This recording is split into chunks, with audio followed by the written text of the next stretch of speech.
কোরআন শরীফ পড়ো, নিজে শিখো নাই, আল্লাহর কাছে তৌফিক চাও, আল্লাহ নিজে পড়া শিখি নাই, আমার সন্তানের পড়া শিখানোর তৌফিক দাও। ও আল্লাহ, এমন একটা সন্তান দাও আমার কবরের কিনারায় গিয়ে যেন আমার সন্তান পড়ে আলহামদুলিল্লাহি রাব্বিল আলামিন। ঈসা নবী রাস্তা দিয়া যায়, হঠাৎ দেখে কবরের মধ্যে আযাব চলতেছে।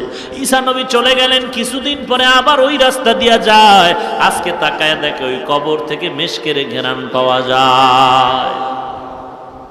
আল্লাহর কাছে জিজ্ঞাসা করলেন, হে মালিক, কয়েকদিন আগে দেখলাম কবরের মধ্যে আযাব, আজকে কেন কবরে মিশকের ঘ্রাণ পাওয়া যায়?